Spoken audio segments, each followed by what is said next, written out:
असुरों का निवास और धर्म का ध्वंस हो रहा है।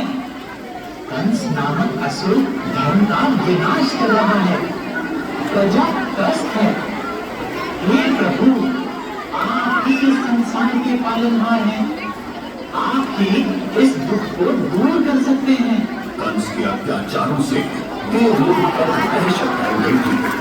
देवता बार-बार युद्ध के लिए तैयार हो गए, लेकिन कंस इतना शक्तिशाली था कि वे उसका सामना नहीं कर पाते थे।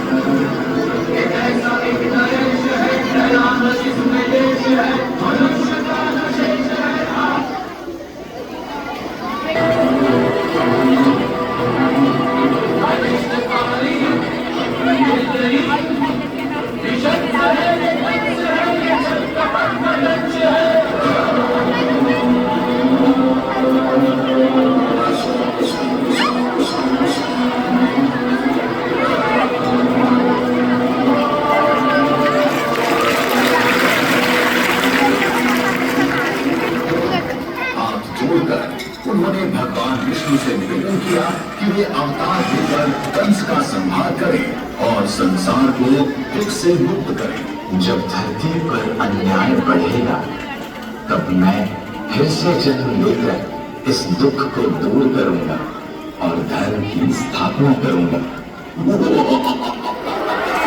सर्वशक्तिमान धर्म का राजा आ जाएंगे।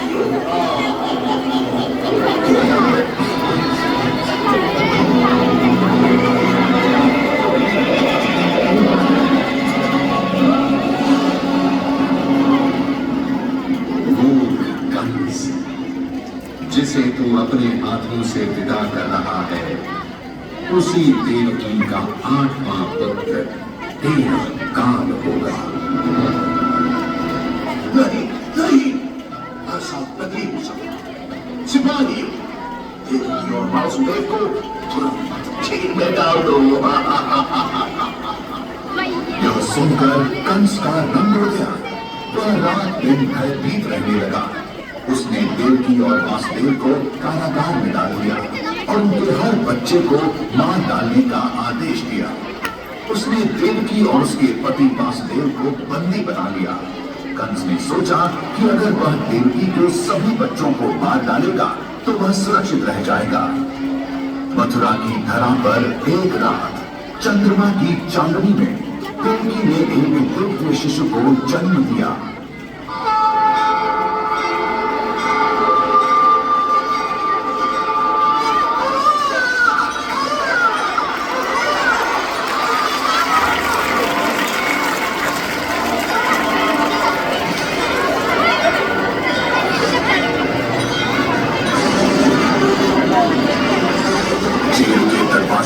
अपने आप खुल गए और सारे पहरेदार बेहोश हो गए। भगवान विष्णु की कृपा से वासुदेव को राक्षसों और तूफानों से बचाते हुए यमुना नदी पार करने का मार्ग प्रशस्त हुआ। वासुदेव ने चुपके से कृष्ण को उठाया और यमुना नदी पार कर वृंदावन चल पड़े।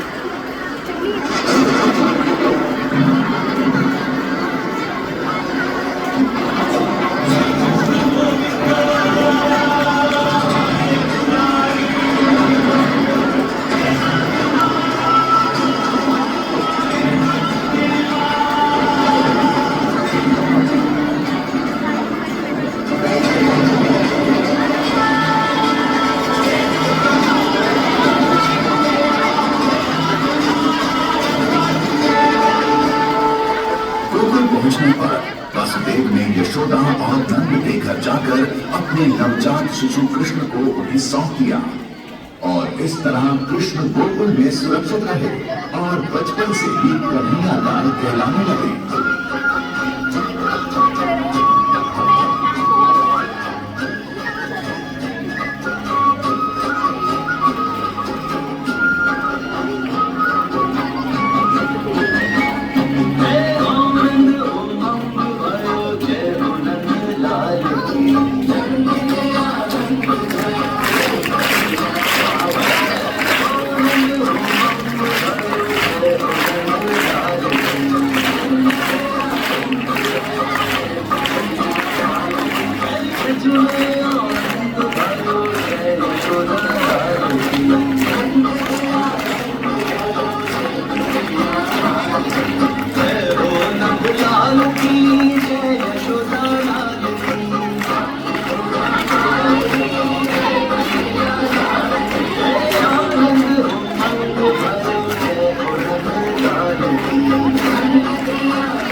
नंद ने कृष्ण को अपने पुत्र की तरह पाल पोस कर बड़ा किया।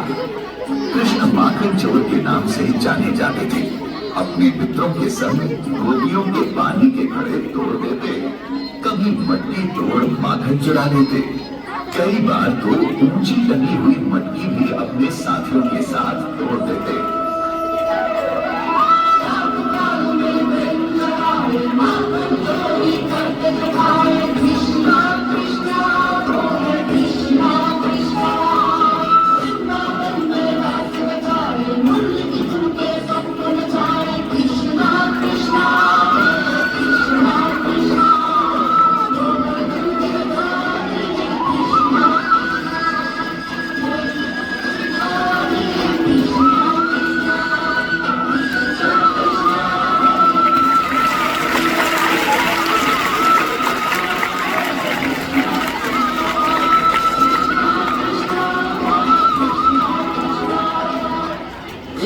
यमुना नदी, जो वृंदावन वासियों के लिए जीवन का स्रोत थी, उस नदी में एक भयानक सांप कालिया नाग रहने लगा।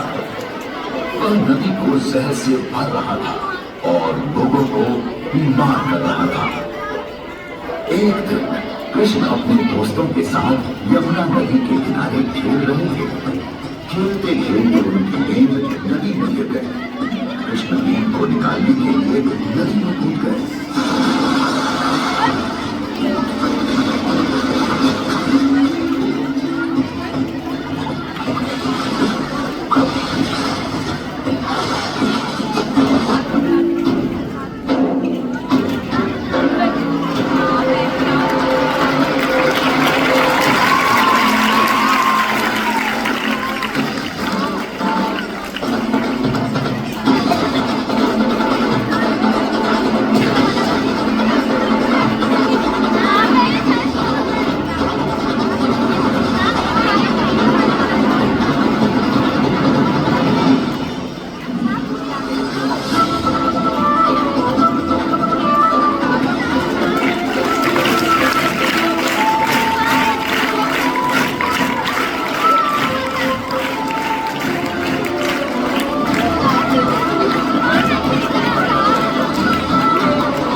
तब से यमुना नदी फिर से स्वच्छ हो गई और वृंदावनवासी खुशी से रहने लगे। वृंदावन में लोग परंपरा से इंद्रदेव की पूजा करते थे, लेकिन कृष्ण ने इनसे कहा, हमें गोवर्धन पर्वत की पूजा करनी चाहिए।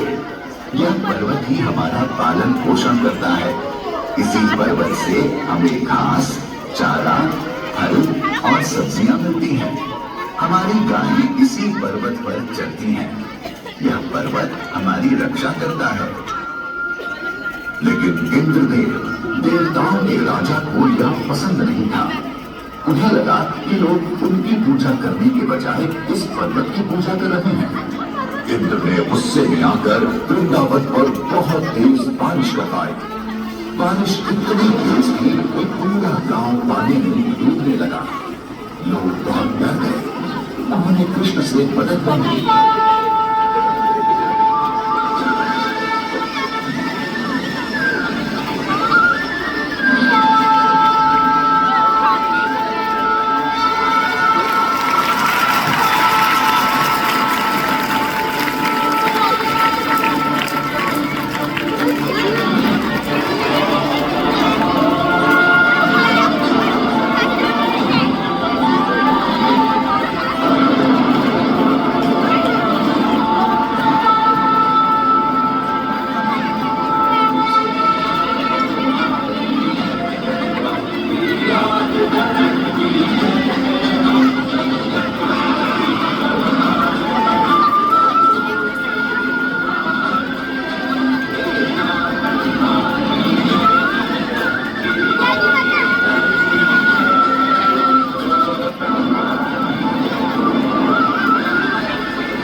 कृष्ण ने गोवर्धन पर्वत को अपनी उंगली पर उठाकर रखा।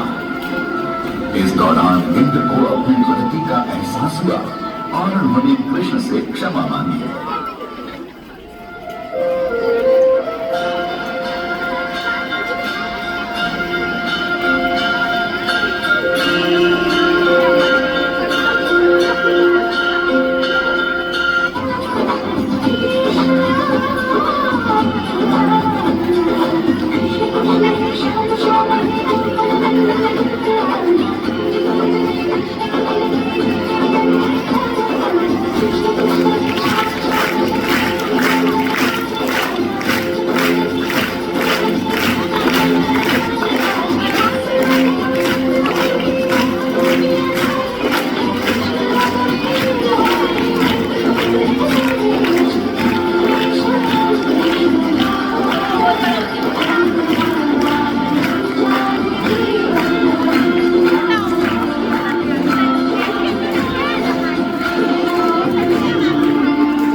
वृंदावन प्रेम और भक्ति का एक पवित्र स्थान। यहाँ राधा और कृष्ण की अमर प्रेम कहानी ने सदियों से लोगों को मंत्रमुग्ध किया है।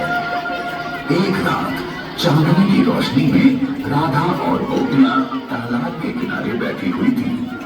तभी कृष्ण अपनी मधुर बांसुरी बजाते हुए आए।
Oh